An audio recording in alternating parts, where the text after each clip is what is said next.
It's my favorite episode of the year, Jen. Me too. It gives me a lot of joy. Well, New Year's Eve gives me a lot of joy too, but in a different way. It's Best of 2022, everyone. So exciting. Jen, I just realized we did not introduce ourselves in the last episode. Come on, is that possible? I guess so. Anyway, welcome to Fated Mates, everyone. I'm Sarah McLean. I read romance novels and I write them. And I'm Jennifer Prokop, a romance reader and editor. And we love romance novels. I guess I feel like we should we like start off with like a little disclaimer about like what best of means to us? Yeah, I think we should. I think we should talk about how we talked about this this group of books this year. Yeah. Although when I was like just getting my thoughts organized and I was like, oh, these are all basically, they all fall under one big umbrella. They are all similar, which is fascinating to me.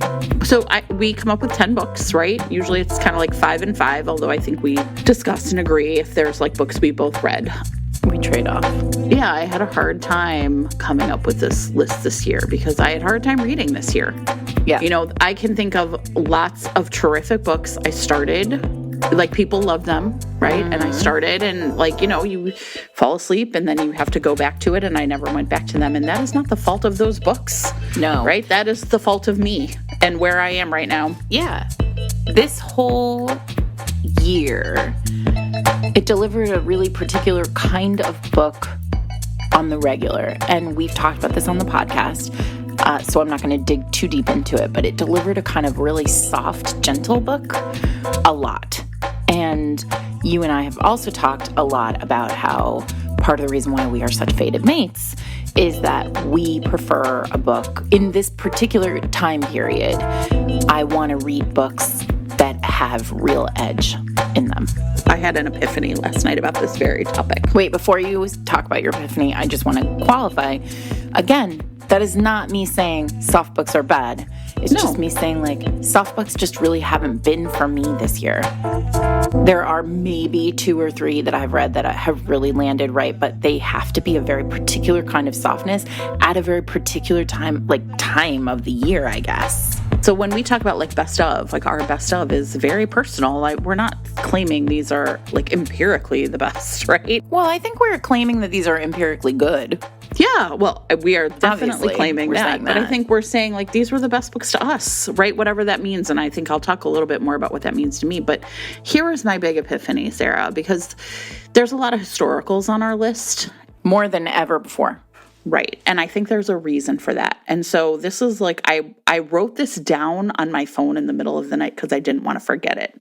When it comes to writing about where we are now, I think the field that contemporary is plowing, right? That sounds dirty and I don't mean it to. The field that contemporary is really like mining, maybe, especially books written by white authors, seems to be primarily about dealing with grief and our feelings of hopelessness, where it is historical that is dealing with our rage and our will to fight. Listen to you. In the middle of the night. Yeah. And I was like, I better write that down because I'll forget and be really mad. And we've talked about this, right? But it's kind of like we are going through some things as a culture, and it's like we're dealing with a lot, but it's interesting to me the way this is like shaking out. And this is not an epiphany. We've talked about this before, like, right? Historical can do things that contemporary authors maybe feel like they can't do. But when I thought about them together, right? Like, we're dealing with our grief in one place and we're dealing with our rage in another. I think that's true. I'm in the rage bucket. So I am too. And I am when I'm writing. Obviously that's how we're feeling. And it's in part, I think, because you and I particularly, like in the world, as we walk through the world, we wear like our hearts on our sleeve in a certain sense. I think that grief looks different in the hands of like white, cis-het white people than it does in the hands of other kinds of people. And I don't think that there is I think that there is space for us to reconcile grief and rage together. Yeah. And a number of these books are doing that, I think, and we'll talk about that as we go. But also, I was looking for books that gave me a lot of joy. Mm-hmm. I was looking for books where I was seeing heroines in particular, like really doing the fucking thing. For me, it was, when I look at these books, I don't think there's as clear of a, like, it's some of that for sure. I think I will be honest, a lot of it were books that surprised me, right? So it was like the novelty of it. These aren't the types of books I maybe usually read, or I wouldn't be necessarily drawn to this plot, but it surprised me and I kept going. Like that was sort of the the springboard I needed. And then other books were just like page turners, right? Like books where I just was like, I have to know what's going to happen. That's what I needed this year when it came to romance. When I think about the books that, for me, I'm often, we've talked about this a lot, I'm a sit down and read it in a single sitting. And I had a hard time doing that this year. And so the books where I did do that automatically kind of rose to the top as having some sort of different factor that I could really cling to. I mean, everybody knows this. Everybody who listens to the podcast knows this, but I've had a really tough time reading over the last kind of 2 years. And so it really has honed what I've discovered about what books I can read right now is that same thing. If I can't read it in one sitting, and I'm not saying it has to be short, I'm saying if I don't want to read it in one sitting, right? If I can wander off and do something else, like you said, I'm probably not going to come back. And I hope I'll come back later. That sucks. Right? Yeah. I mean, I have a stack full of books that I know are empirically good. Right. And I just can't do it. So what I can say is that I definitely could do it with all of these. Same. So that was the bar that had to be cleared this year. As always, I want to say it up front so that we don't forget it. As always, as with every year with the best of the year list, you can find the list, the full list, including shopping links for the whole list in show notes.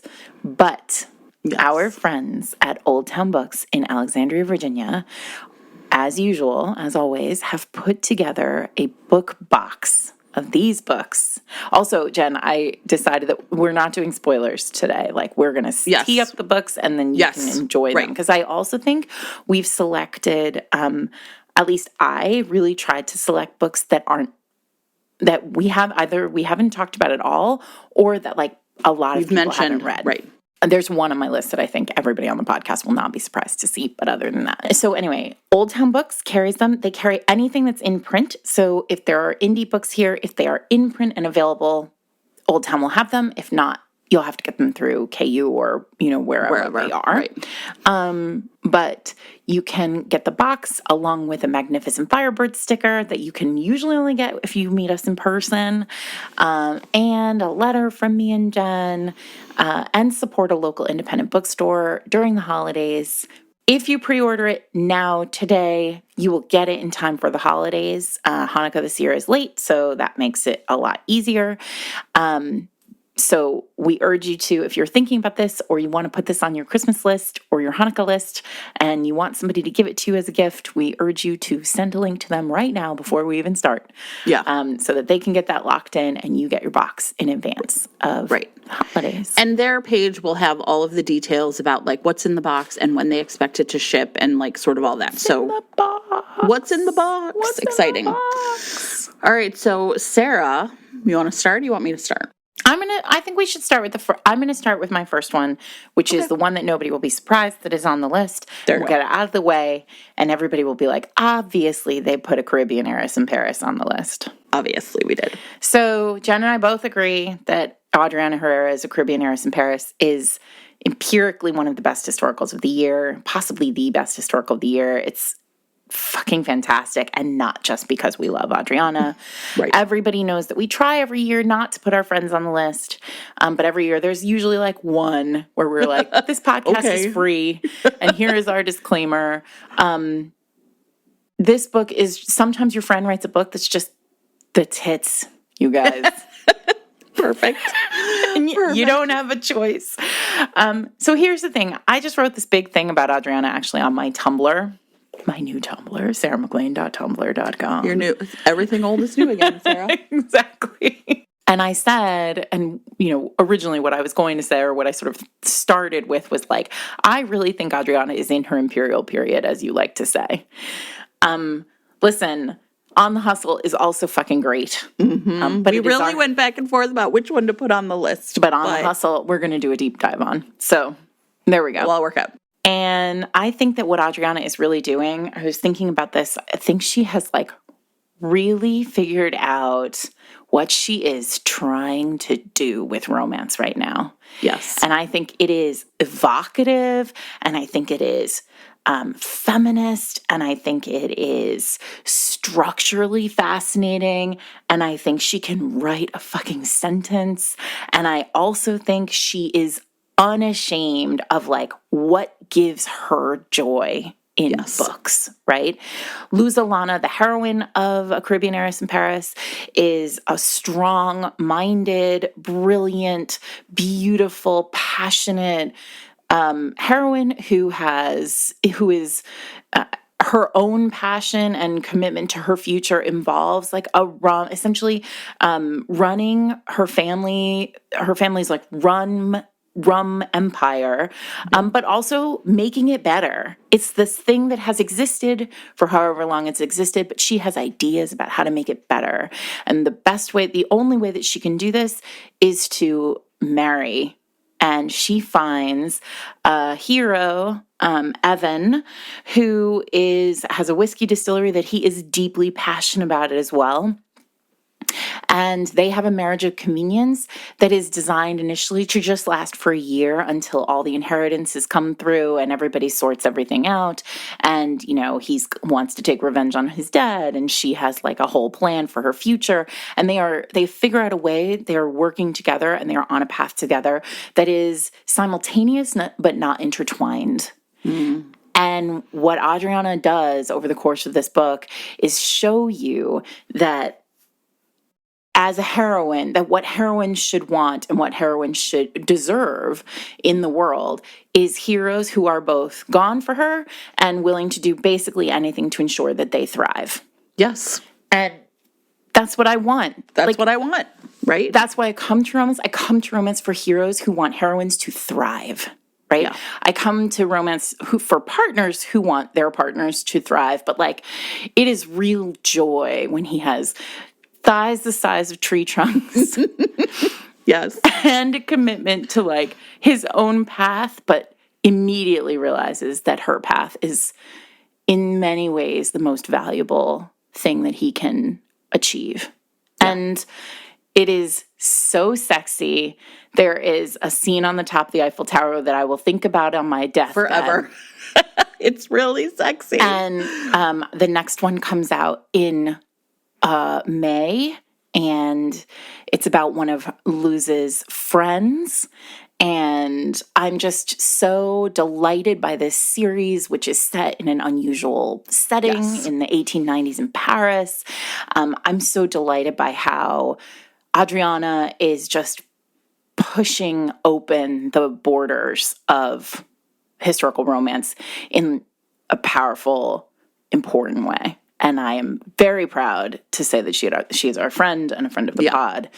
And she wrote a great fucking book, so it's easy to talk about it. It's one of those books that kind of lives rent-free in my head. And I don't mean that in a bad way. I just mean one of the, I maybe I've said this already on a previous podcast that I, at some point this year, was I don't think I can do a best of 2022. I don't know what I'll say. What we need to do is go back and do the best of 2017 because sometimes it takes time, right? But this is a book I think about a lot. No, this is a modern classic. This is going to be 20 years from now when people are oh, I love old school romance. It's going to be this one on the list. Yeah. Sorry, Adriana, you're doomed to be an old school at some point. You know what? I think she'll see that as a compliment.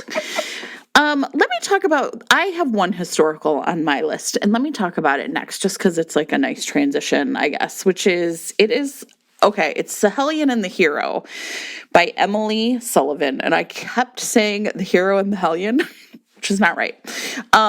Let's put her first, everybody. The Hellion and the Hero. And you know what this was? So this is a historical that really pushed all of my buttons.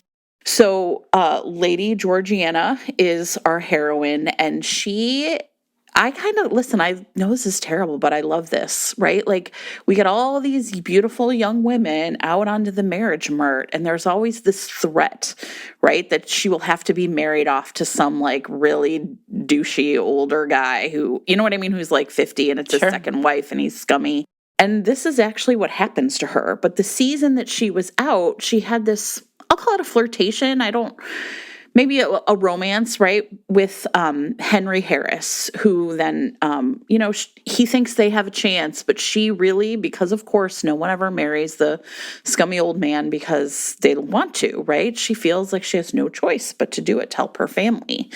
So here it is, however many years later, I want to say. So she does it. She marries. She gets married, and it breaks Henry's heart. He goes off to the war, right? He's a soldier. He comes back now, and he's essentially like a private investigator and a war hero. Everybody in London knows his name because he did something heroic, everybody thinks, but we know right from the beginning when he thinks about it that it's not quite true. Whatever it was that he's been lauded for, people don't quite know the whole story. When Georgiana's brother comes and says, she's in trouble and I want to hire you as a bodyguard. And the trouble, and this is again where I loved it, right? Her husband has died. And she has inherited his, it's like I don't know if it's called the Gilded Age when it's in London, but it's like the late 1890s, right? And so it's the Industrial Revolution. Victorian era. Victorian era. But anyway, she inherits like a factory. And rather than selling it, which is what everyone expects her to do, she decides to run it. And then she realizes how shitty it is for the women who work there. And so then she gets rid of all the scumbags who are bossing these women around or threatening them. She's paying them fair wages. And all of a sudden she's this huge threat to all the other factory owners. I love it. I love this. Right? Be ungovernable. Yes, exactly. Right. And that's when I was really thinking about this is a historical, right? For whatever reason, you have contemporary authors afraid to put characters on page who really live out their beliefs. Mm-hmm. Right. And Georgiana is no, I'm not going to run some sweatshop for these women. I'm going to pay them a fair wage. And she even sells their Mayfair mansion and lives in a smaller home. And you know what I mean? Kind of lives up to that promise. So Henry is going to be her bodyguard. Right. Of course, this puts them back in each other's orbit. He, of course, is determined to hate her for kind of choosing this rich man, but then how something is amiss because the person who chose that rich man to marry, how can this be the same person determined to give these women and her employees a better life? So that cognitive dissonance for him is really what drives a lot of, him, right, really grappling with, I thought of her one way and now it's something else.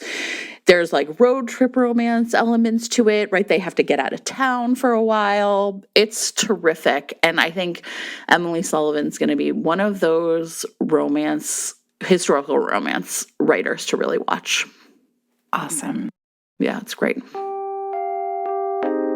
This week's episode of Fated Mates is sponsored by Charlotte O'Shea, author of Forever in a Moment. This is, without a doubt, one of my most favorite setups for a romance novel. Samantha DiMartino's Christmas wedding is 2 weeks away when her fiancé calls the whole thing off. Ugh, what a jerk. I know. Rumor has it he's got someone warming him up on the side, maybe. And Sam is just a mess. And her friends know that she can't just go back to work. So they convince her to go on her honeymoon alone. Listen, I love a honeymoon alone right? story. Of course. Here you are at your lowest, but what are you going to do? You're going to go on a trip and meet somebody as big as a house. Where's she going? It's Vermont, where Jed Armstrong is running his family's dairy farm and teaching tourists to ski, and maybe teaching Sam to love again. So a blizzard is going to come along and help this whole couple figure things out. And I just love, right? City girl goes to reclusive farmer. I love it. Is there anything more perfect? So this is perfect for anybody who loves a jilted bride, fish out of water, opposites attract, or holiday romance. And Forever in a Moment is on sale right now for only 99 cents in E through December 31st, so you can snatch it up. You can also get it in print or in audio. And as a special treat for Fated Mates listeners, stay tuned after this episode to listen to a little snippet from the Forever in a Moment audiobook. Thanks to Charlotte O'Shea for sponsoring the episode. My next book was going to be historical when you started because I had one that I could jump from, but then you told that story about the factories, and now I'm like, oh no, okay. I'm going to talk about a contemporary on my list, so I want to talk about Heather Guer's Preferential Treatment, which is, those of you who listen to the podcast regularly probably remember that Jen talked about, you talked about another one of her books. On the Halloween one. There was like sort of a demon lover, I think it was called. Right. So Jen was super into like just glomming the whole backlist of this author, as we are wont to do as romance readers. And she texted me one where she was like, this is not for Jen, but it is for Sarah. And I immediately downloaded it and read it. And in fact, it was so for Sarah that it is now on this list. I'll take a picture of like the text where I like highlighted the thing where I was like, I was all into it until like that. We'll see. I mean, it'll be clear. It'll become clear. Okay. Our heroine, Kate Pasternak, works for a like big company. Doesn't matter. Sure. It's just a billion dollar business, $1 billion. There's like a shipping angle. It seems to be sort of a shipping company, but also a tech company. I don't know, but point doesn't matter. A romance enterprises is what Kate works for, right? But it makes billions of dollars, and she's extremely good at her job. And at the very beginning of this book, in the first chapter, we see Kate sort of rough and tumble on the phone trying to like fix a problem. Something has gone wrong in shipping, and she is on the phone trying to sort out like how to get a shipping container full of goods through the port in time for, romance emergency. She is extremely capable. We see that she is extremely capable. And somebody else in her office also sees that she is extremely capable because they start to touch her papers while she is working. Like she's on the phone trying to like sort things out, and a hand comes in to like touch the paperwork, and she immediately like kind of grabs the wrist of this hand and says like, what the fuck, get away from me. Like, this is my stuff. I'm busy. And she looks up and oh no, it's the handsome, brilliant billionaire owner, of course, of this publicly traded romance enterprise billionaire business. And she's like, oh, fuck. So Mikhail, this Russian owner, sort of is looking at her, and he, they have a little bit of a word. They have a little bit of words, and then he goes back to his office. And she is summoned almost immediately, to please attend him in his office. And she's like, well, it was nice knowing my coworkers. She's on the romance clock. Yeah. So she's like, I'm definitely getting fired. She goes into his office, and he immediately is like, you're not getting fired. In fact, I have a proposition for you. I'll pay you please check your notes. $5,000 a week to basically dumb me. Actually, he says he's like, I want you to just like be my companion. I'll pay you $5,000 a week. And her response is, you're into some weird stuff, aren't you? How much did she get paid in Pretty Woman per week? Is that inflationary? I feel like it should be more. I'm just going to go ahead and say $3,000 a week in Pretty Woman. Yeah, I mean, but he would have paid $5,000. Remember? I mean, but that's my whole point. Listen, I just think this billionaire can do fucking better. Exactly. Already I'm mad at him. Exactly. So he's like, I'll pay you $5,000 a week. And then there's like kind of a back and forth. And at some point, I think he does say like, you're undervaluing yourself. But the point is that Kate needs the money. She's in debt. She has student debt. She has all these other debts. Like, she isn't stupid. And so she's like, all right, like, just to tell you what the fuck to do, fine. Like, I'm not dumb. I'm taking the money, right? But I still want my job. Like, I'm keeping my job and I'm taking your money. And he's like, great. And this all starts off like any normal erotic romance, right? Like, here we are, Sarah's delighted, it's all gonna go great, but probably wouldn't have ended up on the list, except please recall that Mikhail is a billionaire. And how do we feel about billionaires these days, Jen? Not great. Thumbs Not great, down. We Sarah. don't like Thumbs them. down to billionaires. And let me tell you something, Kate doesn't like them either. And so what she ends up doing is like topping this billionaire by making him spend his money on like charitable donations. Like, I want you to give $65,000 to this like small domestic, shelter for victims of domestic violence. And he says, that's a lot of money. And she says, well, you don't get to come until you make that donation. And it's the greatest thing ever. And then it turns out like he actually makes like $150,000 donation because he wants to please her. It is the greatest experience. And then over the course of it, and this is like on the page, you guys, and I know that it sounds like, oh, it wouldn't be that interesting to watch two people like discuss how billionaires shouldn't exist in the world. They just shouldn't fucking exist I know. in the pages of a romance novel. But let me tell you something. It is an absolute delight to see this woman just shred his whole existence and have him at the end be like, you know what? You're totally right. I shouldn't, like, billionaires shouldn't exist. So over the course of this book, she tops him for money. For other people. Like, at one point, she's like, I want you to donate $250,000 to this super PAC to get Democrats elected. And I'm like, amazing. Sex is great, but have you tried this? Yes, right. That's it's perfect. Really where I'm at. And there is a grand gesture. I know I said we weren't going to spoil, and I won't spoil it. But the grand gesture here is like the greatest moment of anti-capitalist like sexiness I have ever read.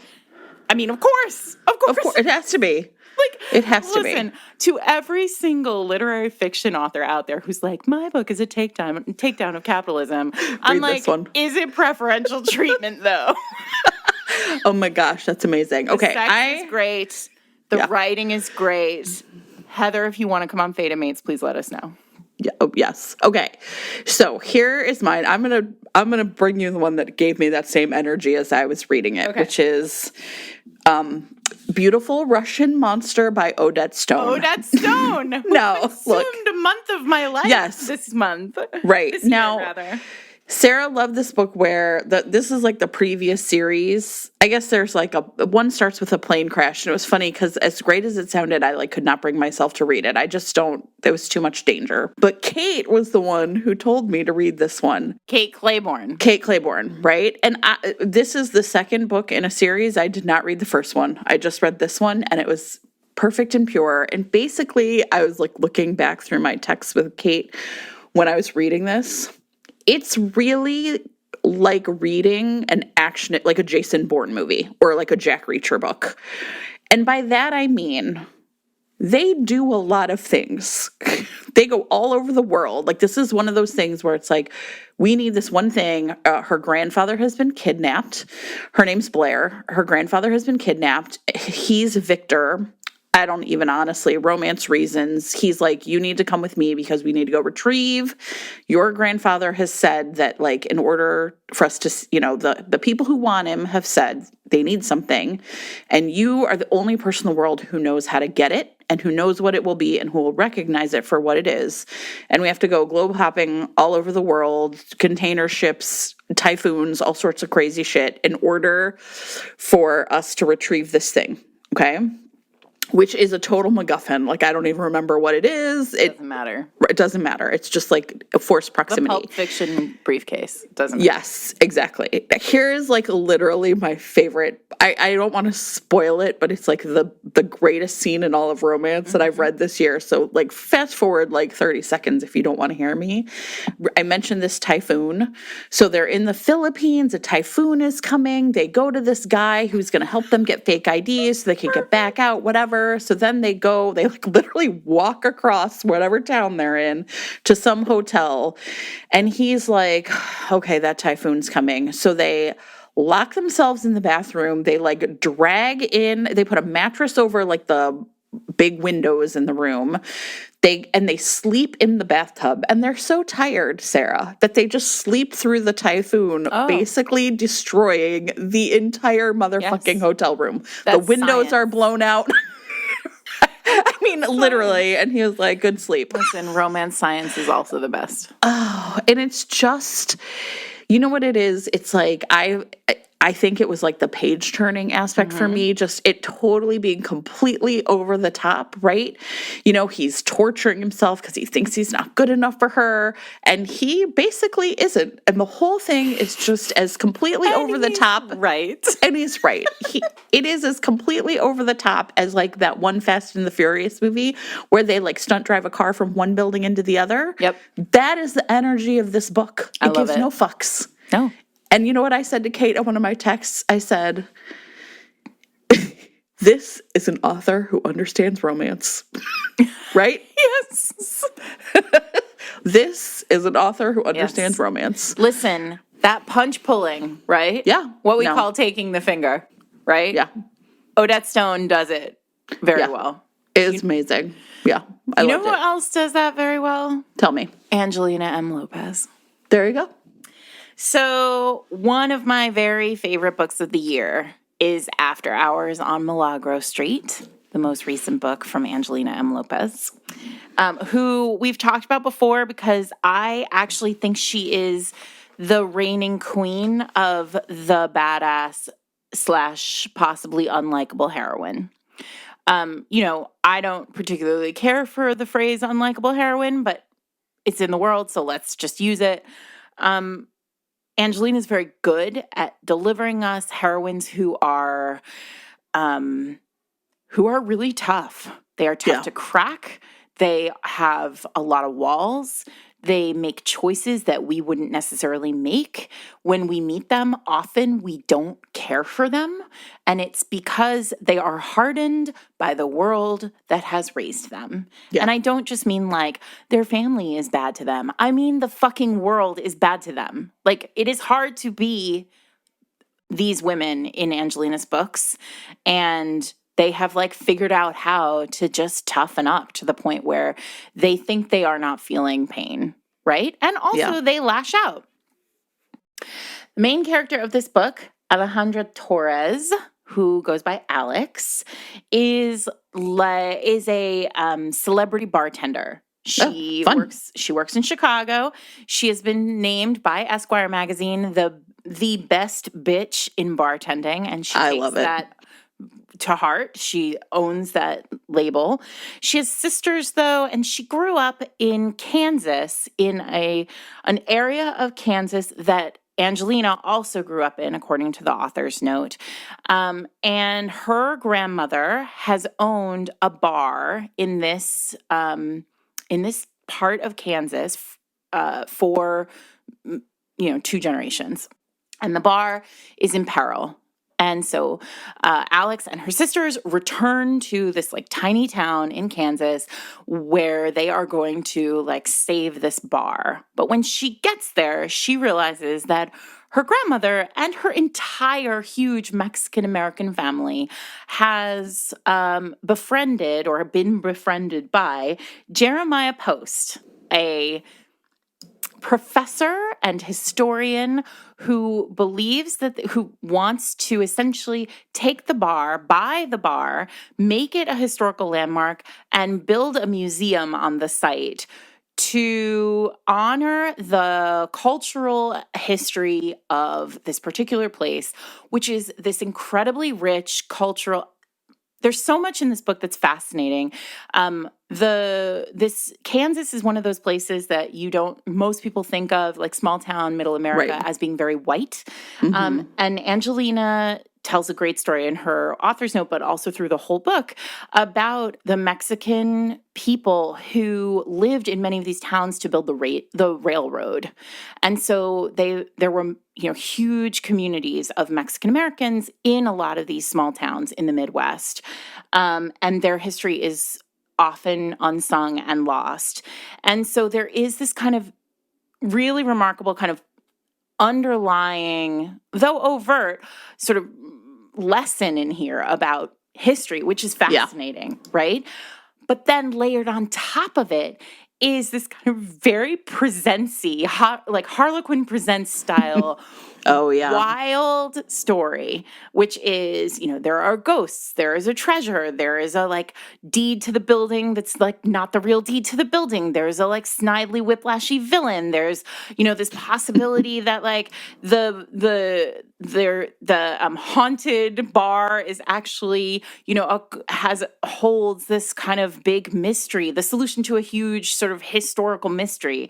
There's so much going on in this book that is fascinating. The pages turn like crazy.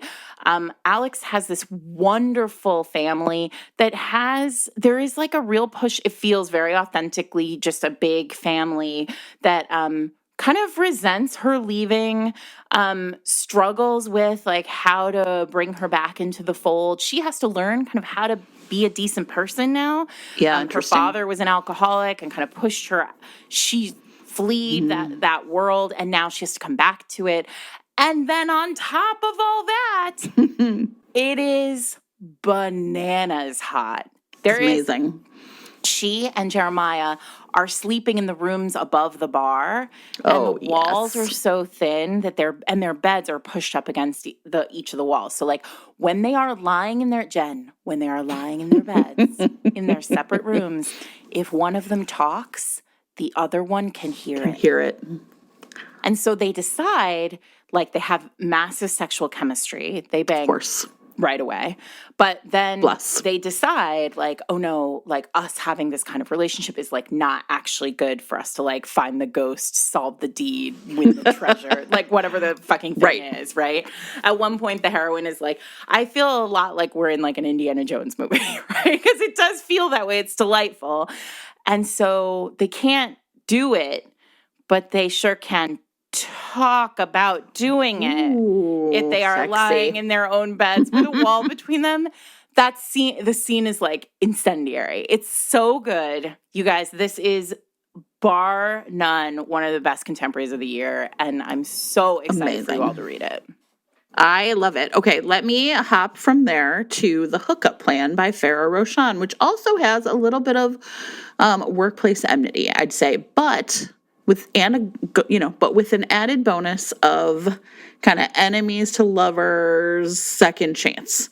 So in this book, London Kelly is our heroine, and she is in her hometown of Austin. It actually opens up with her at I think it's like her high school reunion. It's not 20, it's got to be 10 years. And, she's just one of those people. She was like, basically like, look, I hated everything about high school, but we might as well make this a nice time, and these ding dogs aren't going to do it. So let me step in and take care of it, right?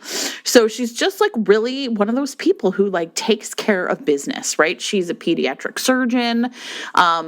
Even though she can kind of go really anywhere in the country, her ties to home, to her family, to her friends, are such that she's just like, I'm going to stay in this hospital. It's not the best hospital. It's not one of these high-powered fancy ones, but it's hers. Well, at the high school reunion, she runs into her high school arch nemesis, Drew.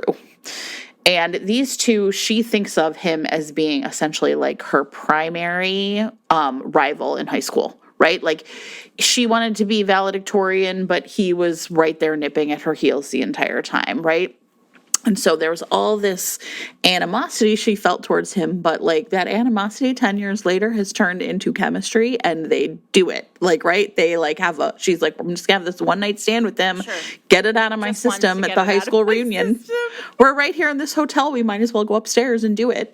Right. And it's really interesting because I think Farah makes a pretty interesting choice here, which is she doesn't really put that on page right away, right? Takes a little while before we see what's going on with them. And then on Monday morning, when I think they spend the whole weekend together, like the chemistry's so great. Monday morning, she's like, I'm gonna wash that man right out of my hair. She walks into work, and who does she find but Drew, who is there to audit her hospital, right? And so she sees him immediately as being the enemy, right? She cares about her patients, and people who are auditing hospitals care about the bottom line. And there's no way that these two are not going to essentially like butt heads professionally, even as they bang it out personally, pretty much the entire time. It's got that like, we have to keep it quiet, right? But the whole vibe of this book is very much like similar to what you were talking about with Angelina's book. Is here's this woman who thought she knew what she wanted and thought she had it all. And being through forces her to kind of face some truths about herself, but also like about the hospital, about how it runs. Like in one part in particular that like really stood out to me is, and it's so small, but Drew wants to like sort of make more telehealth appointments, and she's kind of outraged by it. But then like they do feedback and patients are like, I love telehealth. I can go from my job. I don't need to like take a half a day to get to the doctor's office and wait. And she has to admit like patients are changing, and the hospital has to change too if we're going to stay successful. So I think that it's just a really I think it's a great contemporary romance, right? And I feel like when I say that, like, this isn't a book that's trying to be a rom-com. This is a book that's really like, I know the job. You are going to read this and you are going to just really like, it's a great story. It's so meaty. There's so much going on, both personally and professionally for both of them. And I just found it to be a really great book and really like digging into, it felt very modern, right? Yeah. It felt very modern. This week's episode of Fated Mates is sponsored by Nancy Northcott, author of Mage Sentinel. So this is really fascinating. Mage Sentinel is the first in a 4-book paranormal series called The Light Mage Wars, and it revolves around an investigative reporter, Rick, who is a mage and who gets an unexpected chance as a reporter to clear his father's name by reporting a story that is rocking the kind of mage world. A known hero killed a member of the Mages Governing Council and is now in the wind. And the only link that anybody has to this guy is his sister, Caroline, who is also a mage, but blind. And so she uses her magic as a way of seeing and as a way of she imbues her magic into art. Yeah, which I just think is really cool because so often you read about magic as weapons in romance, and here it's like magic used to make art. I think is so cool. Yeah, except there are bad dudes in this world, obviously. Some shit is going down. And Caroline is in danger. So she seeks out a responsible journalist who she thinks she can trust, not knowing that she actually can't trust Rick at all because he is using her to get to her brother. So as the two of them fall more and more and more in love and get closer and closer and closer, he becomes more and more and more unsettled by the fact that he's going to have to betray her in order to save his father. These are the best kinds of dilemmas. I love that. I love it. I love, like, I can win your trust or I can, win what I started out wanting to get. It's going to be great. Give up the dream or betray the woman I love. You can read Mage Sentinel in Kindle or also in paperback. Thank you to Nancy Northcott for sponsoring this week's episode. So I think that that's the thing that's happening right now. The books that I'm finding the best, the ones that I enjoy the most, are the ones that kind of feel like romance novels, but are in a modern way, right? And one of my other picks this year, Duke Most Wicked by Lenora Bell, really nails that. So this is a historical. And I think one of the things that I love the most about Lenora's writing, all of her books, have a real sensibility that if they feel like you could have picked them up in sort of the early 2000s and like really been delighted by them then. She has, listen, every person who talks about Bridgerton read-alikes and does not put Lenora on the list doesn't know what they're talking about. Like, this is she reads so much like Julia Quinn, of that sort of early Bridgerton Julia Quinn. Yeah. And there's a real sparkling, like, lightness to these books that is tempered with a real honoring of like the dark past of a hero, right? I love that. So this book begins, I actually have 2 Brandons on my list, which I think is a weird name to have on your list twice, but I just do. The book begins, the prologue, we meet Brandon, the hero, the Duke, who's actually, he becomes the Duke of, his name is West later, but he's Brandon to begin with, or Brendan.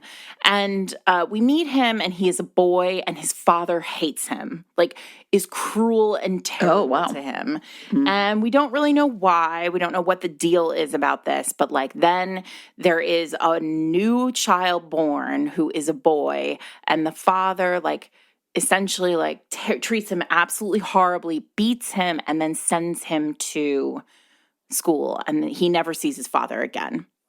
And that happens, and then it's like jump forward, and he commits to, I'm going to spend the rest of my life being the worst Duke's heir ever.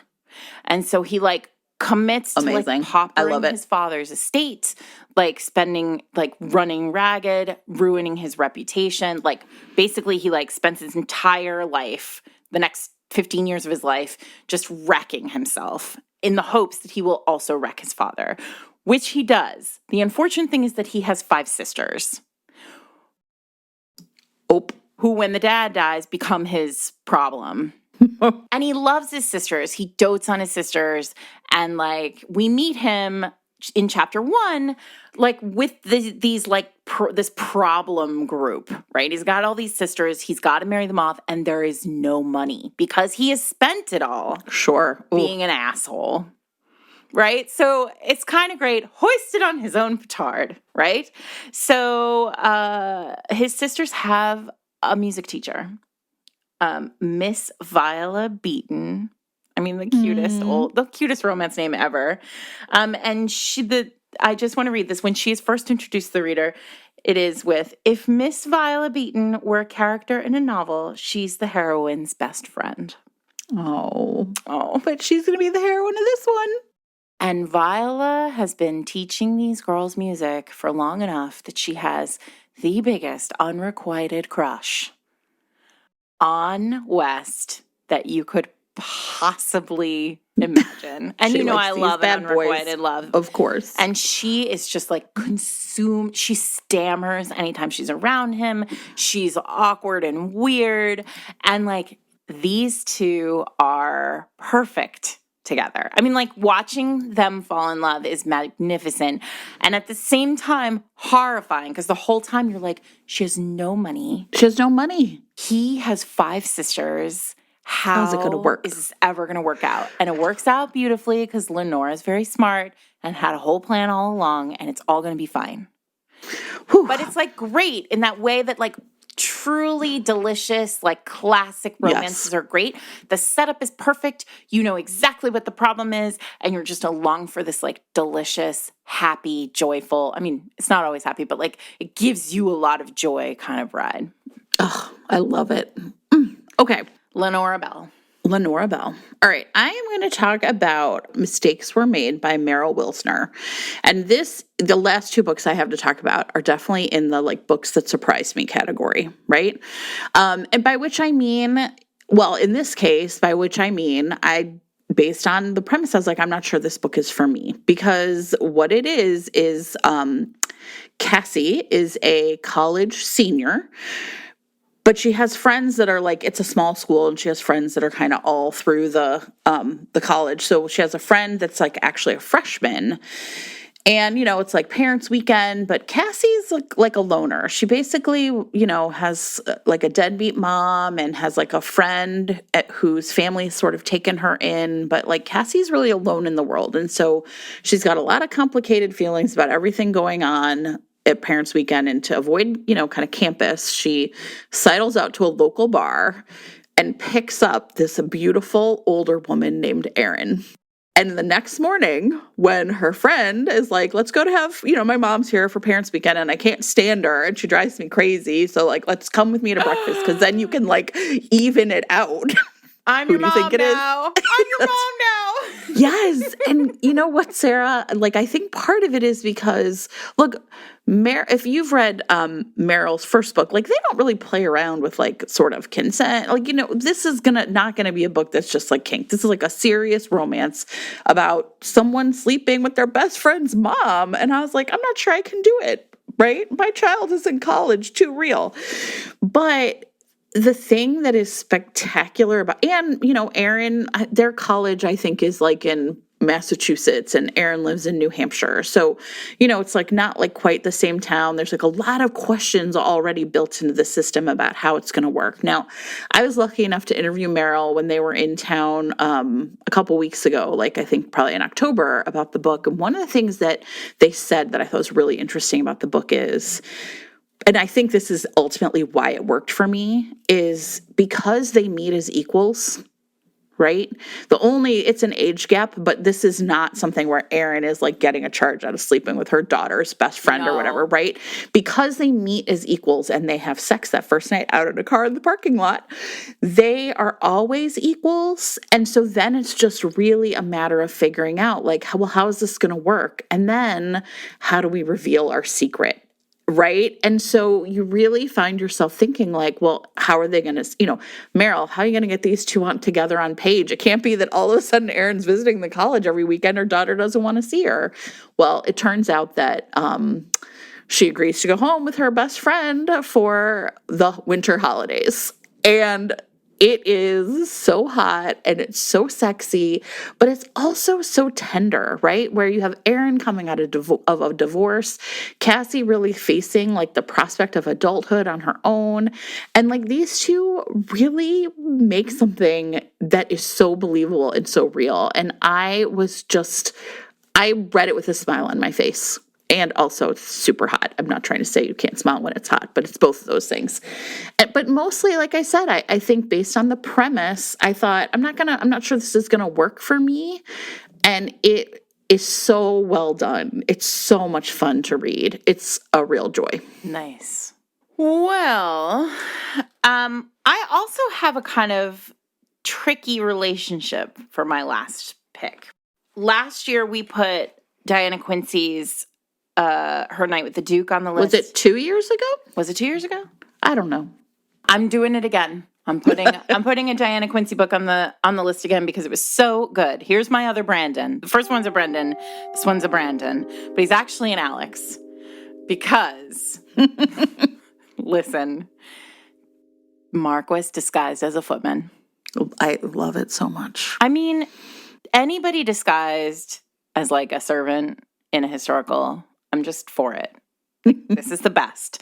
So our heroine, Rose, is a lady map maker. And I would also say the one thing that I didn't say at the beginning of this, the overarching umbrella that I have for all of these books that I did not know until I read them all was like, these are all career-minded women, right? There's the rum distiller and the musician who I didn't mention that in Lenora's book, the heroine has submitted a beautiful sonata to the Royal College of Music under a male pseudonym and won an award, but then she can't go get it because, she's not a man.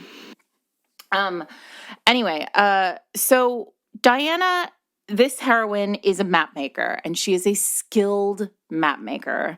And at some point over this time, but there's a problem because she is not, in fact, a public map maker. She is married to a map maker who takes all of her work and passes it off as his own.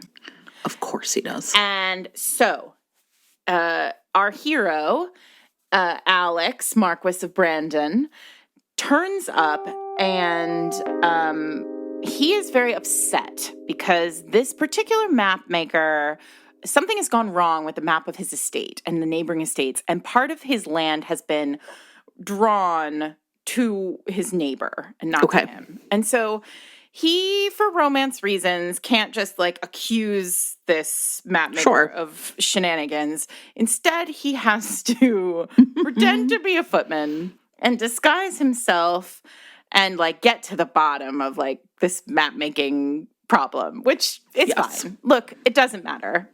Lots of drama in the map-making world. I love it. It's fine. Great. So as they're sort of moving through this world, right? There is, so he disguised himself as Alex, who is the footman, and he and the heroine like start to get close because he's fascinated by her. She is beautiful. She is clearly brilliant. He pretty quickly clocks that she is, in fact, the map maker, and that something is like up with this marriage that they have, that she and her husband have. Rose, for her part, is very unhappy in her marriage. Obviously, it's a romance novel, so she can't be happy in her marriage. She's very unhappy in her marriage. Her husband, who at the beginning of their relationship, like, came to her bed now and then, like, hasn't touched her in years. He clearly doesn't like her, and he sort of is off and away, like, doing things, and she doesn't really know what he's up to. So she's really lonely, and she really, really wanted to have children. Like, and it's very clear that, and her husband is basically like, I don't want to have children. Like, I don't want anything to do with children because they're just, I like a tidy life. And so she's like desperately unhappy, but really making maps is like her only joy. And then like hanging out with this footman who like thinks of her and talks to her and has similarities to her because his mother her grandfather was from Lebanon and his mother was from Palestine. And so like there is a sort of sense from both of them that like they have this Arab connection, and like he speaks a language that she hasn't heard since he was a child. Like really lovely, like the connections there. So, but the whole time as a reader, you're like, all right, well, we have a problem. Why can't they be together right now? Well, first of all, she's married. And like, really, that's there's a big nothing problem. Else, right? That's the ultimate. What's fascinating is that Diana doesn't let that be the only problem. Like, it could have been the problem for the whole time, but by about halfway through, that sorts itself out in a really fascinating way that I don't want to spoil. No spoilers. Diana also writes mysteries, and I think, I've said this before, I think Diana's mystery writing serves her romance writing so well because the twisty-turny bits in these historicals really keep readers guessing. Like, you would think the reason why they can't be together right now is because of the marriage. But when that all sort of sorts itself out, there's still this looming problem, which is he's a fucking Marquis and he's been lying the whole time. Right. And she doesn't trust him. She doesn't trust him on multiple levels. There's also like this map-making thing that's happening. And she doesn't trust him on that level either. And it really, Diana never, ever takes the easy road with her characters. They are always so nuanced. Their love for each other is so earned always. And their happiness really comes from truly understanding each other and the world, that the way that they view the world. And it's really beautiful. She writes a stunningly beautiful romance novel. And I think that the other thing that I think she does, and I think Lenora does really beautifully here, and actually, interestingly, kind of all the books that I've talked about there's this real class difference. I think I really gravitated this year to books that have a real, because that's so real, underscore kind of the difference between us in all ways, right? So, where preferential treatment does the kind of like, I'm going to top you for your money. What's happening here is this very real sense of, and in obviously British set historicals, class is so important that when you structure a book with like someone with immense money and power sort of caping as, a footman, there's something kind of gross about that. And Diana doesn't shy away from it, and neither does the heroine, and he has to reckon himself. Yeah. That's, I have a copy of it. I'm just moving right up my list, right up the rankings there. So my last one is a new to me author.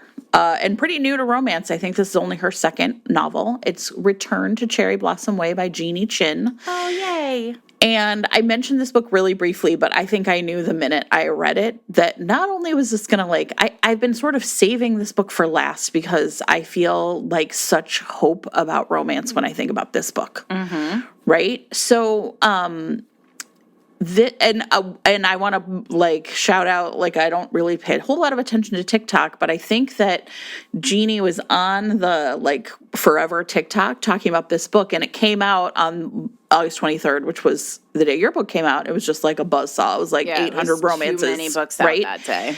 And I was really I want to try and read some of these ones that maybe got lost in the shuffle a little bit because I bet there's great books out there. So anyway, this is the second book in a series, and I went back to read the beginning, and it made me even respect this book more. And so what happens is Mei Wu is our main character. She lives in New York. She's a travel writer. She's been all over the world. And a big part of her reason for doing that is because she was desperate to escape her small North Carolina town. And what happens is that it is very clear that something's going on at home. She has two sisters and her mother and her stepfather. And they have kind of recently become famous because of events in the first book, which is her older sister runs their family's inn and has sort of reinvented the street festival and is trying to bring people back to town because, they got passed by when a new road was built. And, this is a real concern of mine is these small town romances, how does it work really? And in book number 1, you really get this sense of it, right? But here in book number 2, you have May who is I will do anything I can to avoid it, even knowing my mom is sick, even knowing as a travel writer, I could make my sister's sort of festival a really big deal. She just can't bring herself to do it. And when she finally does go home, she is so full of resentment about the things that happened to her in high school. She was really bullied for being Asian American by a particularly terrible mean girl. She had a really sweet boyfriend though, Han Weng, who is still in town, and he is running his parents' now Chinese restaurant. And it is this thing where there's so many layers to this book, right? So you're kind of expecting a little bit of a cookie cutter, okay, she has two sisters and they all, grew up, moved to this town with her mother when she marries this new white man. And how's that going to go for them? But they all had such different experiences. And, you kind of expect Han to just be a nice guy, but he's had his dreams of getting out too and couldn't manage to do it, and now is really made peace with running the restaurant and has convinced himself he's really happy. And all of the layers and the chipping away at what happened both in the town and the family is really the concern of the book. As it's also clear that May and Han are supposed to be together. But how? She has said, I will never come back. And he has said, I cannot leave my family. And this book made me feel like I felt when I read contemporary romance 20 years ago. Right? That same feeling. I mean, that's awesome. Right? That is the greatest. That should be the blurb on the book. Right? It is so just hard right now to know what you're getting. Yes. Right. I mean, it sounds awesome. And it's not that there aren't hard feelings and conflict. Of course there is, and this is, I think, the thing, right? The reason this book kind of surprised me is I am on record for not loving a small town romance where big city girl goes back home, right? So I was sort of primed to not really like it, but instead it really deals with all of that head on. It's not just a set piece, it's the plot. And I think that's what makes it so successful. It's hot, it's sexy, the family stuff. I mean, it is just a perfect romance novel. I loved it, and I cannot wait to read book number 3. Yay! We did it, Jen. We did it. We did it. So That, by my count, is 8 traditionally published romance novels, 2 self-published romance novels or independently published romance novels. As we said at the beginning of the episode, you can find all these books. We will put everything in show notes. There will be buy links in show notes. But if you, like us, like to read a lot of romance novels, like to give romance novels as gifts that you know are great and you want people to read and love, or if you just want somebody to love you and give you a gift that you will love, or give yourself one, you can reach out to Old Town Books. There will be links in show notes, and buy the entire box as the Fated Makes Best of the Year box. It will be delivered in time for the holidays, and it comes with a Magnificent Firebird sticker and a letter from me and Jen. And that is all. Read great romances. And you know what? If you have 1 or 2 of them, you can give them to your friends, stick them in a little free library. Like, I just think it's like a really fun opportunity to read these books. At least 3 mass markets on this list, which means they're perfect stocking stuffers for the romance lover in your life. So Santa, if you're listening, it's good for that. And I'm Sarah McLean. I'm here with my friend Jen Prokop. We are Fated Mates, and you can find us on Twitter at Fated Mates, on Instagram at Fated Mates Pod, on Tumblr at fated-mates.tumblr.com, and always at fatedmates.net. We are in your ear holes every Wednesday. You can find us on your favorite podcatching app, and we'd love it if you'd like and subscribe. And if you have some time, leave us a review. Thanks so much this week to Nancy Norcott, author of Mage Sentinel, and Charlotte O'Shea, author of Forever in a Moment, for sponsoring the episode. As always, the best way for you to support us is to support our sponsors. So hopefully you'll find some good books this week. Also, if you're a writer or a business and you'd like to talk to us about ads, you absolutely can. We are booking ads into 2023 now. You can reach us at advertise@fatedmates.net. And I think that's all she wrote. Stay tuned for a little taste of Charlotte O'Shea's Forever in a Moment. Forever in a Moment, Dearborn Inn. Written by Charlotte O'Shea. Narrated by Stephanie Montalvo. Dedication. I believe in destiny. I believe we drive the car, but fate takes us on uncharted roads. I believe in the hope and fresh start of every new year. Chapter 1. Honeymoon for One.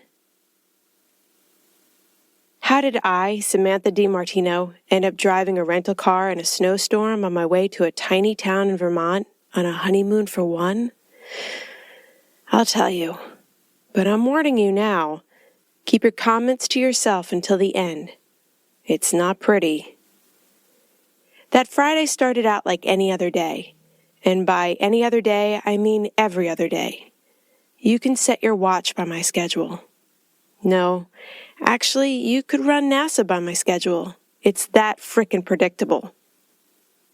5 a.m. alarm, set so I can snooze till 5:15.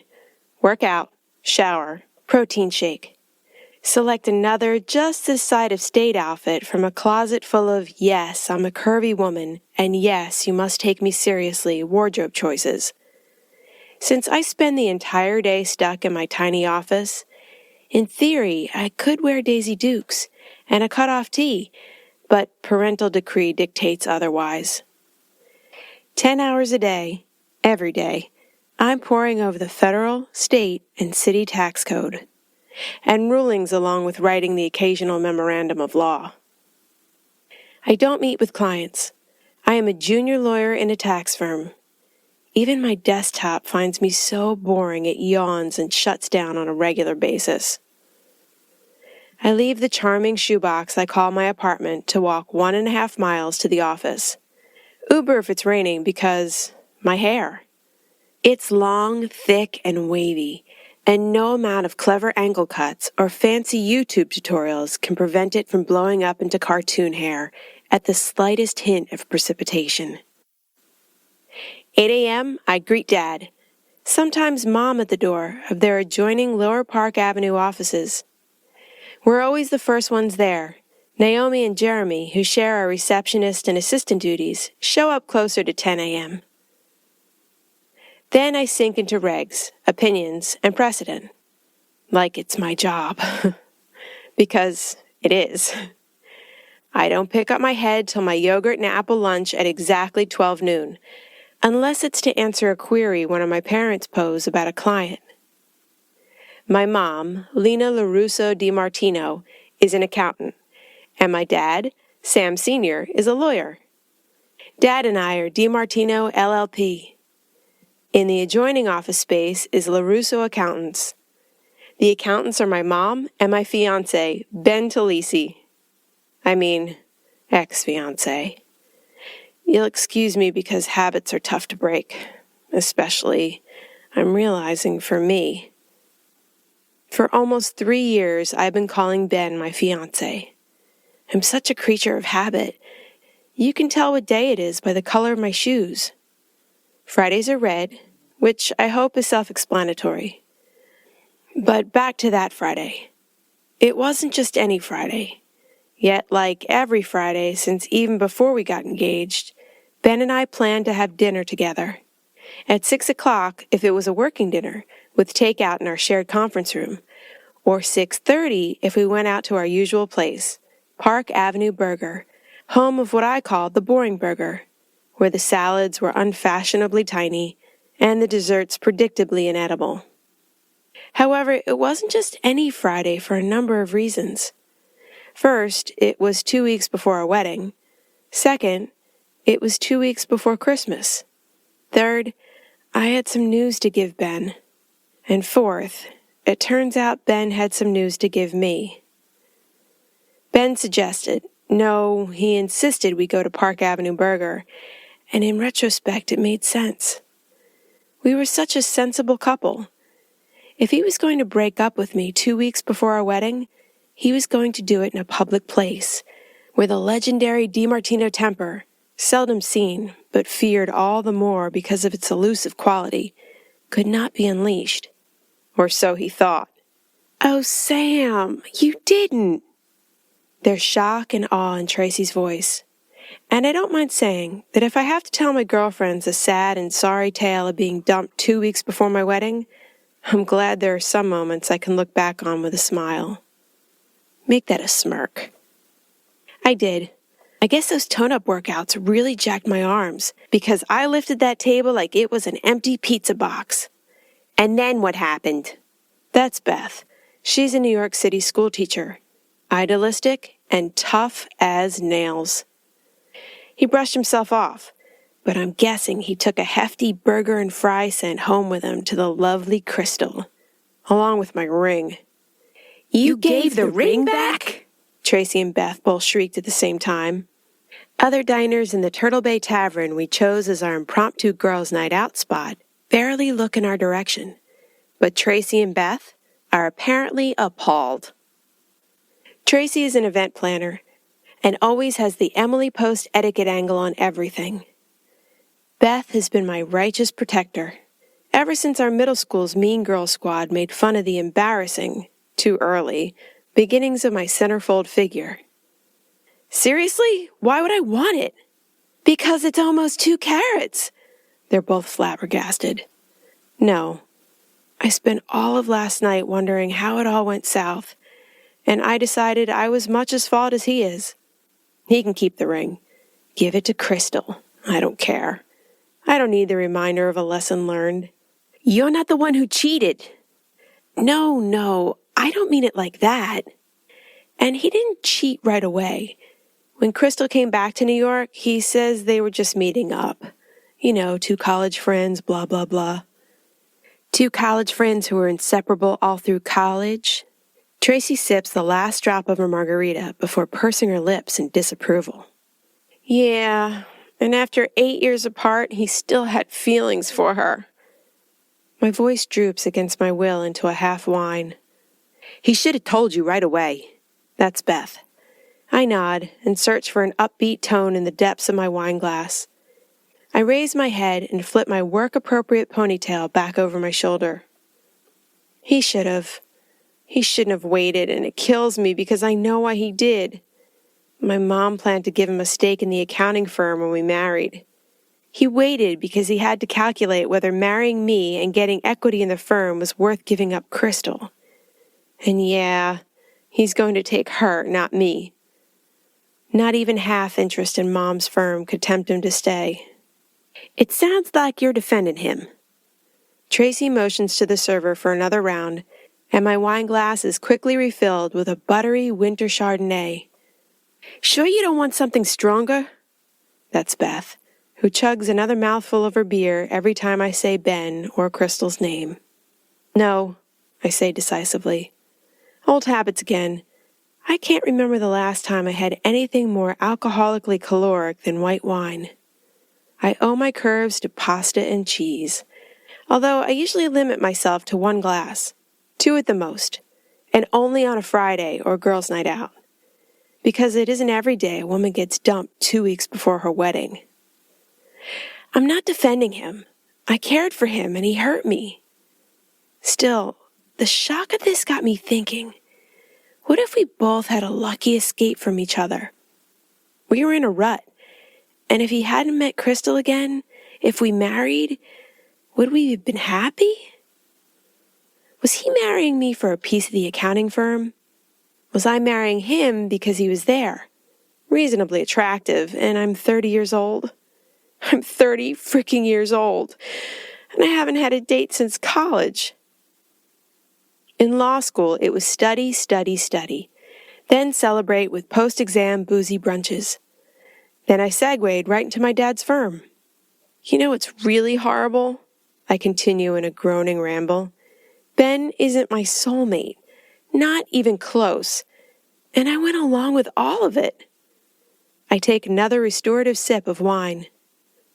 I kept my head down and worked and accepted all the things I thought I should want. What if the guy I was meant to meet, what if my soulmate walked past me on the street one day? Pick any day, any street, in any year, and you know what? It doesn't matter, because I wouldn't have seen him. I would never have seen him because I'm always so busy, with my head down, sticking to my damn schedule. Slightly embarrassed by my drunken outburst, I look down at my Saturday shoes. Basic black stilettos I switch out for boots when the weather is inclement. Okay, I get what you're saying, but it's so damn gutless of him to wait until now. Tracy is so agitated on my behalf, she's almost levitating, her southern voice pitching higher in its indignation. And if that wasn't a dead giveaway, she said damned. And you know, she never curses. Don't I know it? I have a gorgeous dress I'll never wear that cost me a month's salary. Then there's the honeymoon week in some adorably remote spot in Vermont to cancel. And I'm exhausted from pushing to finish all my year-end work. Not to mention, I haven't even told my parents yet. There's a wedding luncheon at the boathouse. We have relatives coming in from New Jersey. I say the last sentence on a wail before I slump back in my seat. Without speaking, Tracy motions us to stand, and we weave our way over to the bar. Our paninis are finished, and all we want to do now is snark on Ben and drink. First things first, Tracy says. That's Tracy's event planner voice. She drums her fingertips on the surface of the glossy mahogany bar. Ben paid for the honeymoon, didn't he?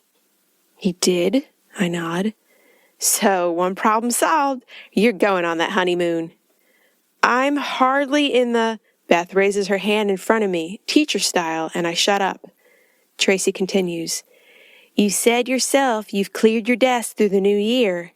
You said you're exhausted.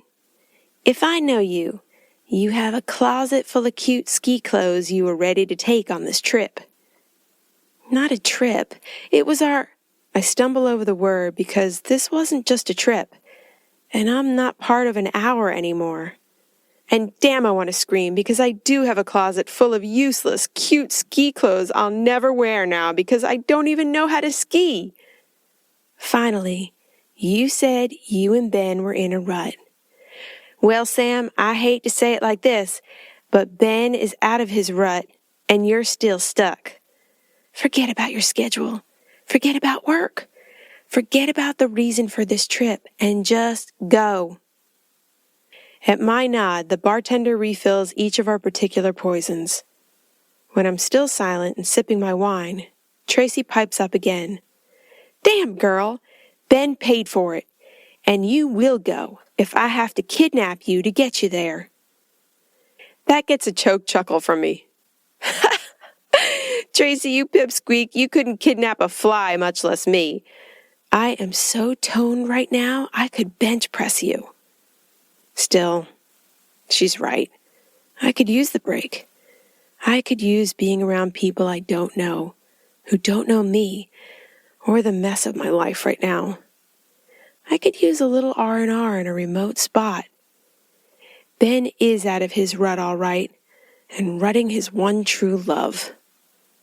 I press my trembling lips together because I cried all last night, and I'm not going to let myself start again. I jerk my chin up and down. I'm going to go. Chapter 2. Have yourself a merry little Christmas. Christmas is my favorite holiday. Even though as a family, we've always had to be ruthlessly efficient to celebrate with year-end legal and tax deadlines, taking some of the spontaneity out of the season. Those deadlines equal our bread and butter, and it has never been different in my memory. Christmas is a big deal in my family, so we squeeze in time to bake and prep on several weekends before we cook the traditional Italian 7 fishes dinner on Christmas Eve. Even Dad does his share. The fact that my wedding was planned for Christmas Eve only added to our family's excited anticipation. I wonder if from now on I'll always associate Christmas with the worst moments in my life. I show up Monday evening at their place to help with baking. Mom bakes cookies and gives them to far-flung relatives, and over the years I've learned all of her recipes. Tonight's different. I can't lose myself in flour and a rolling pin. Tonight, I have to tell them about Ben. Telling them my other news will be even tougher. And I wonder again, how is it possible that all this is happening to me? Tracy is right, though.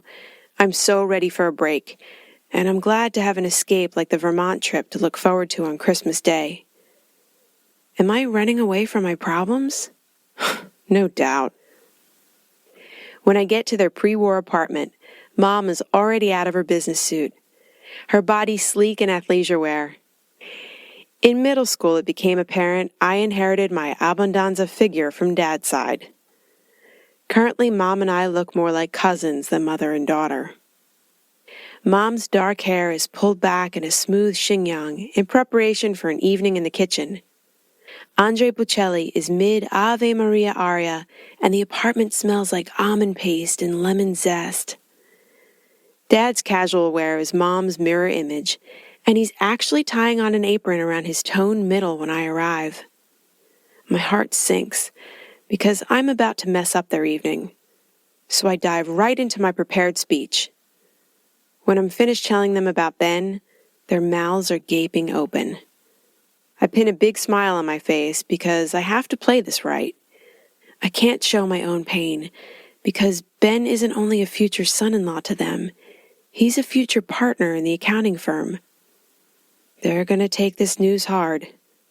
I even take the liberty of going on LinkedIn and making a list of accountant contacts for them to pursue while I'm gone. Ben will have to be replaced. Dad is shocked into a rare silence before he lets out an, "Oh, Sammy baby." And I know the twin feelings of wanting his comfort and hating his pity. Then he starts muttering darkly about teaching Ben a lesson he'll never forget. "No, Dad," I say. "I just want to forget him." There's sadness overlaid with the anger in his dark eyes, and I turn away because I can't take any more sympathy. Mom pulls me in for a tight hug, then smooths stray tendrils of my dark hair off my forehead. She assures me she'll get Naomi to help her inform the guests about the change of plans. Good euphemism, Mom. and that I shouldn't worry about anything. Then she looks straight into my tear-glazed green eyes and asks, "So, will Ben continue to work for us? Or will he resign?" "Really, Mom?" I sputter. I'm stunned, and I cover the quiver in my voice with righteous indignation. Honestly, I didn't think after all that happened in the last few days anything had the power to surprise me. But there you go. I know Mom loves me, but she's so damned practical and methodical. "He'll resign," I say. "I asked him to. I think he got that message when I dumped his dinner in his lap. And I'll tell you something else. I'm still going on the honeymoon we planned to Vermont. Alone. I'll be gone for a week." Christmas Eve dinner the next week is a stilted affair. I accept their effusive compliments on my appearance. My parents seldom see me in anything but boring business suits, and I decided it was time to splash out. I will not be returning any of the clothing I bought in anticipation of my honeymoon. I didn't cancel my makeup session, or my blowout either.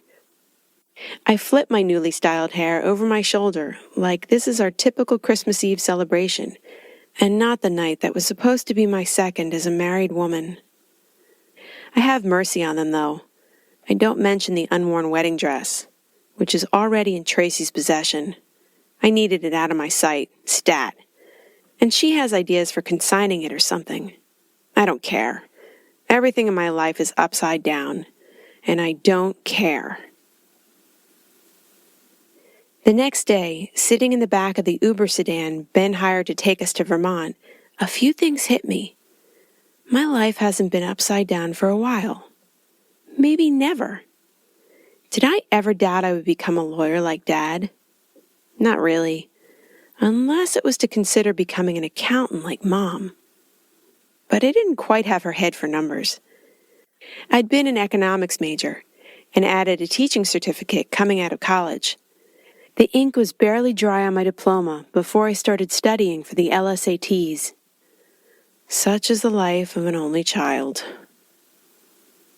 This upside-downness is scary, and it's forcing me to examine for the first time in a long time, maybe ever, the goals I have for myself. Ben's departure from my life is causing me to rethink the rut I'm in a major way. Not only did I settle for a man who could live without me just fine, I also slid aimlessly into a career my parents expected me to pursue. I'm 30 years old, and I have no idea what I want to be when I grow up. Add to that the news I've kept to myself since a few days before my broken engagement. I may never have children. I barely had time to get my arms around the concept of what my GYN told me before the breakup. In the face of my parents' obvious distress, I didn't have the heart to bring it up to them yet. Now it's one more unexpected issue I need to deal with. I wipe at the tears seeping out of the corners of my eyes, then check to see whether the driver has figured out he's ferrying a semi-depressed, jilted woman to her honeymoon for one. The last thing the driver's observing is my state of mind. His heavy sighs are turning into muffled curses, and I straighten up from my self-absorbed slouch to look out the window of the town car. To say it's snowing pretty heavily would be like saying the Yankees have a pretty good postseason record. Where are we? I can barely make out the numbers on the green exit signs along the Taconic Parkway. I'm looking for the signs for Route 7, but I don't know. His nose is practically touching the windshield. Yeah, hard to see. I take a closer look at the driver's death grip on the steering wheel and make a decision. Listen, I'm going to look up an exit that takes us to a rental place. I'll settle up with you and you can go back. I'll finish my trip on my own. The relief in his voice is palpable. You sure? Thank you. Thanks very much. I'm from the South originally. I'm not used to this kind of weather. It takes quite a while and intensive online searching to locate a rental place that's open on Christmas Day, but they don't call me Stubborn Sam for nothing. Once I get behind the wheel of the SUV, I decide Stupid Sam would be a better descriptor for this particular occasion. I also wonder if I should have rented a Hummer instead. So now you're all caught up on the basics of my here and now. The bigger question would be the why. At the moment, I'm too focused on keeping this truck on the right road. Damn, keeping it on the road at all. And I am struggling so hard to see through the windshield that I don't have time to think about silly things like being left practically at the altar. Not to go all Survivor on you, but I'm just trying to stay in one piece till I get to the middle of Nowheresville, Vermont. I have to pull over at increasingly frequent intervals and actually get out of the SUV to clear the windshield manually. That's how fast and hard it's snowing. It's that sticky kind of snow that frames a window into a winter wonderland scene when you're sitting warm and cozy on the other side of it in your home. On a windshield, it's a whole other story. This snow is blizzard snow, as sticky as freshly cooked white rice slathered thick on my windshield. When I get back to civilization, I bet I'll find out this was the Christmas storm of the century, with snow blanketing the entire East Coast. And me too wrapped up in my own pathetic misery to pay attention to something as basic as a weather report. So, unlike structured Sam, I almost laugh. The rest of the world has obviously heard about the storm of the century because there's not a soul on the road except me. There hasn't been another car for hours. Finding a car rental place and getting that organized was a nearly impossible and lengthy process, but I took the opportunity to grab a coffee, a cruller, and a bathroom break. I also called the inn to let them know I'm still going to make it there this evening, though my 5 to 6 hour trip is now in its 10th hour. But a quick check of the GPS tells me I'm on course. It's anybody's guess when I'll actually arrive, but when I get off the secondary road, I should be on Maple Run Avenue and snowball throwing distance from the Dearborn Inn. Half an hour and several wrong turns later, I believe I've made it back to the correct route, but as my vehicle sputters to a halt, my loud curse echoes into the silence of the sumptuous SUV interior. I'm out of gas. Chapter 3. Frozen, the reality show. The stream of curses I shout in Italian and English at the windshield would make my girlfriends and my Italian ancestors proud, and my parents fear for my sanity. The exertion of yelling and pounding the steering wheel warms me up some, but when I've exhausted my supply of expletives, I'm still out of gas on a road that may or may not be the correct one to the Dearborn Inn. I review my options, logically. It's already starting to get cold in here without the warmth of the car's heater. I can see my breaths puff out as I try to remember everything, or anything, I was taught to do if I ran out of gas. I can almost hear my parents' voices. Fill up when your tank's only half empty. Wise advice. Useless right now, even though I should have remembered SUVs eat gas like nobody's business. I can call my friends, or my parents, but there's nothing they can do besides call the local rescue squad, and then worry about the mess I'm in. I'll call the local rescue squad myself, but first I'll be sure of exactly where I am. I can't fire up the GPS now with no gas, but I can check my phone. Thank you, God, yes! I'm on Maple Run Avenue, about 2 miles from the Dearborn Inn. I heave in a grateful breath and start to dial 911. Oh, for the love of Christmas! My phone's battery just quit. No! Whether from the freezing cold, or the fact that, like the gas gauge, I haven't given the care and feeding of my device a thought since I started driving the SUV. The face on my phone is now as blank as Ben's when I asked him if he ever really loved me. More cursing makes me feel marginally better, but also fogs up the windows.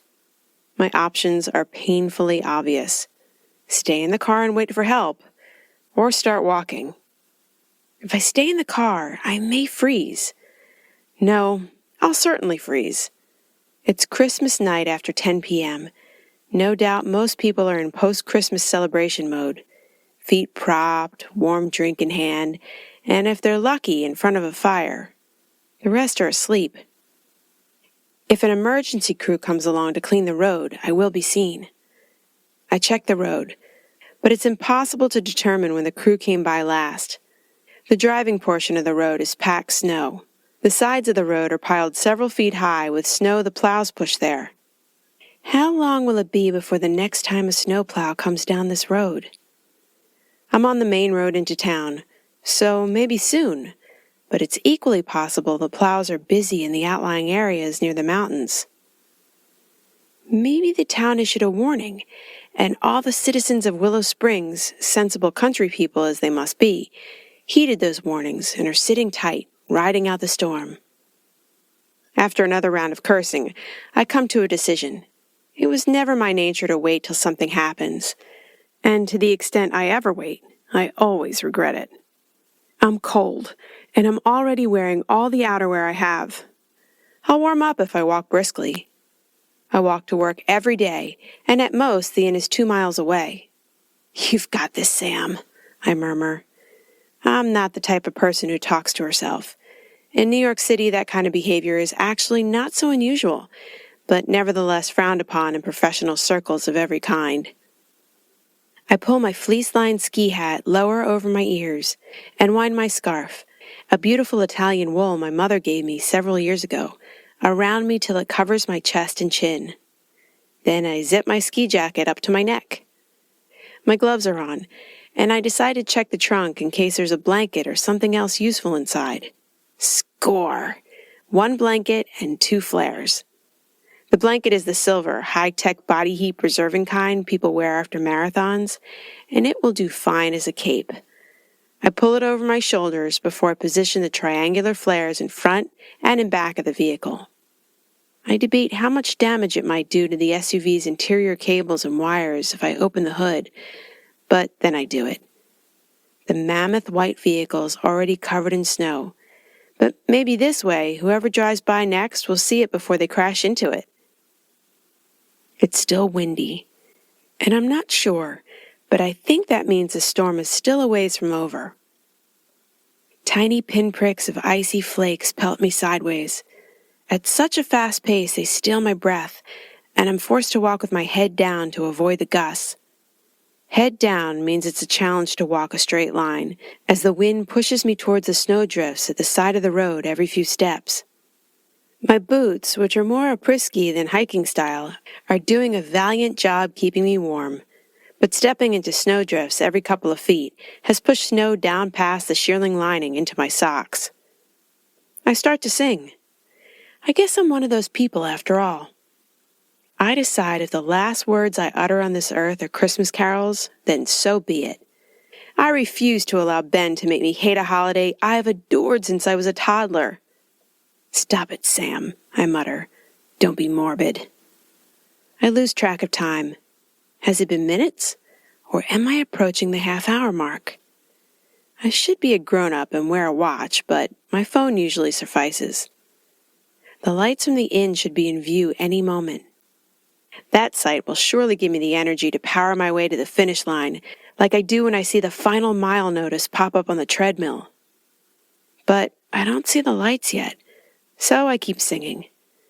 I almost don't hear the sound over my piercing rendition of "Over the River and Through the Woods to Grandmother's House We Go," which is more Thanksgiving song than Christmas carol. But I've already run through all my usual repertoire. It's a truck, not a tricked-up SUV like I was driving, but a humongous Ford pickup. It passes me, though, and I can't believe I drowned out the sound of its approach with my singing. I turn, raise my arms, and wave them frantically, shouting, "Stop! Help! Come back!" like a doomed character in a thriller. The truck was going slow, and now it stopped. As I watch, the driver executes a perfect 3-point turn, which I admire, since I have first-hand knowledge of the slippery consistency of the snow under tires and my boots. I'm trembling now, and I pull the silver thermal blanket closed over my chest again. The slippery blanket thing won't stay knotted, and I realize for the first time the value of those Scottish kilt pins I thought only had decorative appeal. The truck rumbles to a halt beside me, and the window, which was cracked an inch, rolls down all the way. For a long moment, we both stare at each other. He has the most beautiful face I've ever seen on a man. Scratch that, on anybody. And that's not because he's almost certainly rescued me from premature death. His face has the perfect proportions of a Grecian sculpture. His eyes are dark, or they seem to be in the shadow of the glare of the dome light obscuring my vision. Chiseled lips make a wide mouth over a square, granite-hard chin. One thing is certain. His eyes are annoyed as they narrow in on me, while my gaze lingers on the unruly strands of hair escaping one of those baseball caps you see all the time on Brooklyn hipsters. But the ball cap doesn't look ironic on him. It's grungy, ripped, and looks like it's the only one he owns. As I watch, his ruddy face whitens, and his lips thin into an angry line. All of a sudden I'm nervous, because surely this person knows I need help. He doesn't mean to harm me, does he? I straighten my back to my full 5'5" and stick my chin out. The authoritative effect I'm going for is spoiled by the snow, which chooses the same moment to slide off my hat and onto my face. I brush it away, feeling my cheeks heat while his previously annoyed eyes crinkle with silent laughter. When he's finished laughing, I see that the crinkles remain in the corner of his eyes, and they're matching the grooves at the side of his mouth. Neither of us has said a word, and I search for something to say that's not inane. My ready conversational skills. I am a lawyer after all, and an Italian, so talking is deep in my DNA, are nowhere to be found. He speaks first, and hits me with both guns. I don't know what you're doing walking at this hour in a blizzard, but it's a damn good way to get killed. I almost didn't see you. I could have run you over. He spits out the words, and I have to laugh. A big rolling laugh that borders on hysterical. It never occurred to me if someone happened to find me on this road, I'd have to explain the depth of my stupidity before I got a lift.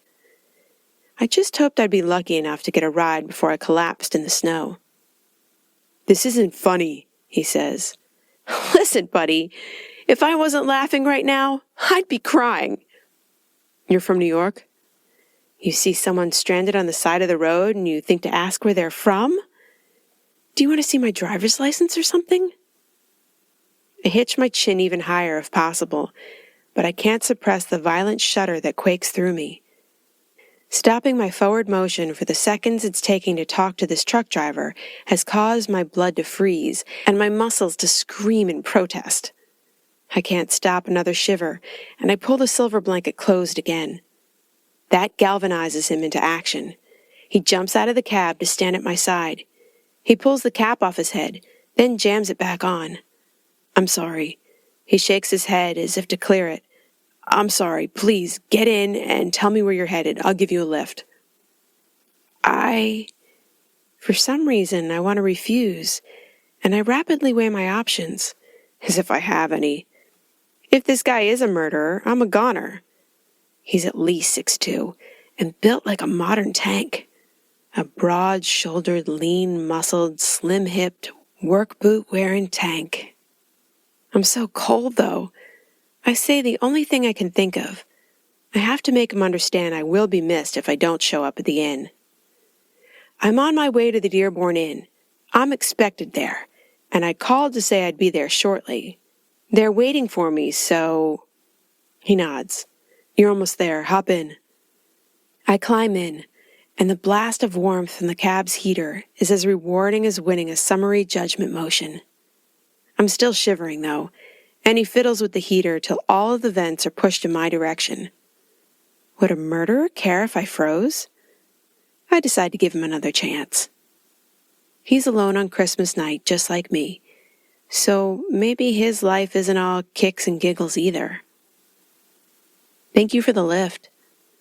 He glances over at me for a second, but keeps his non-flattering, complete attention on the road. But hey, look at me. My white hat is askew with the previously smooth waves of my hair, now unruly wet hanks. The huge silver blanket cape resembles soaking wet tinfoil and is dripping onto the rubber mat on the floor of the cab. I look like the abominable snowman. He chuckles. No, you don't. Oh, no. I am delirious. Did I actually say that out loud? You look like... He glances at me for the briefest moment, and his eyes warm. The crinkles at the corners of them back in evidence. An angel. His voice is rough, and then he refocuses his attention on the road. Wait, what? I'm definitely delirious. I feel my face flood with heat as he pulls up to the front of a very big, warm-looking, emphasis on the warm, federal-style mansion at the top of the road. He steps from the cab and opens the door for me, all of his previous surliness gone. I trudge up the shallow steps to the small porch, and he sticks close behind me as I go through the front door, like he's not sure if I can make it on my own. I don't know whether I can either, but the warmth I sensed outside is troubled by the heat and cozy atmosphere within. Antique side tables and chairs of all periods back to the 18th century are polished to a satiny sheen. On one large table toward the back wall, a miniature winter village is set up, a charming New England main street, lined with storefronts, trees, and homes surrounding a slightly larger establishment that looks remarkably like the Dearborn, with a snowy white cloth under it for a blanket of snow. It has to be almost midnight now, and there are only a couple of low lamps lit on side tables, including one on the registration counter ahead of me. Feeling like Frankenstein, as pins and needles shoot down my legs, I lurch down the main hall toward the registration counter, behind which a young guy waits with a smile. "Welcome to the Dearborn Inn," he says, then looks over my shoulder and says, "Merry Christmas, Jed." "Merry Christmas, Jared." I drag off my gloves and sodden hat and push my frozen fingers up to shove the weight of my waterlogged hair out of my eyes. I smile at the clerk. "I'm sorry I'm so late," I say. "That's okay, Mrs. Talisi. Your room is waiting for you," the clerk says with a tolerant smile. "Weather's a bitch tonight. Good thing Santa's been and gone." I chuckle. "Yeah, good thing," I say. I can feel my rescuer's presence. His body heat is heavy behind me, and I turn around to say another thanks. I catch the quick look he gives my bare left hand.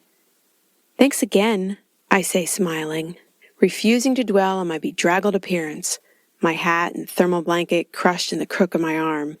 I mean, this man likely saved my life. But all he does is nod, before he jams his ball cap back on his head and heads out the front door. As I turn to the desk clerk, I hear the rumble of the pickup starting, then crunching back down the road.